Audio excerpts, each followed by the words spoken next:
President Obama could be facing a critical decision in Syria after ceasefire talks with the Russians fell apart. The State Department is now blaming Russia for attacks on hospitals and the deadly bombing of a humanitarian convoy last month. It could not be much worse. The Secretary of State John Kerry says Russia has turned a blind eye as the Syrian dictator continues to use chemical weapons on his own people.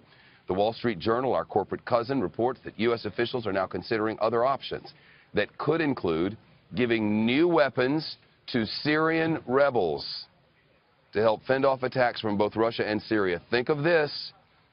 The United States is considering arming rebels. Have you ever read a history book? Probably not a good time for that. It's the latest example of what is no doubt, without question, a proxy war between the United States and Russia. Hundreds of thousands have died since Syria's civil war broke out in 2011. The fighting has forced millions more out of their homes as the United States Congress sits on its hands, refuses to take action, and allows all of this to spiral out of control without its guidance. Why?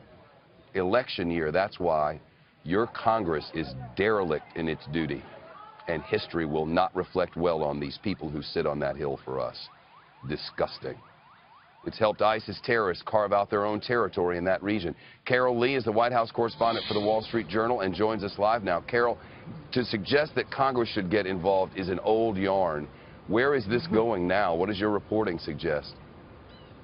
Well, the president is weighing a number of different options. His national security team is putting together different options for him to consider. It's not clear exactly what he might do, what decisions he might make. It's been well reported and talked about. The president has been very reluctant to take really significant action in Syria and to get the U.S. more deeply involved in the conflict there. But when talks with Russia broke down over a ceasefire, the White House said the president had no choice but to go back and look at various options, some of which you described earlier.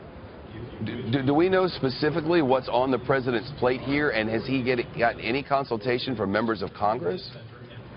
Well, we know that one of the options, as you mentioned, is to give bigger, more robust weapons to Syrian rebels, either directly, the United States doing that directly, or the United States greenlighting the Gulf countries to send weapons directly to Syrian rebels. There's been discussion about would the U.S. consider strikes on regime targets, but you heard the White House press secretary today say that there's a lot of risk in that, and that in anything that the president decides to do, he will be looking at what are the consequences. If you do X, well then what happens there, and how do you contain the situation and make it, is it going to get better, and will it require pouring more resources into it? And all of this, is coming just ahead of an election where you're going to have a new president coming in 4 months, who's going to have to deal with the fallout from whatever decision this president is going to make. Yes, he or she will. Carol Lee, I hate to cut this short, but we have breaking news. Carol Lee from the Wall Street Journal, the White House.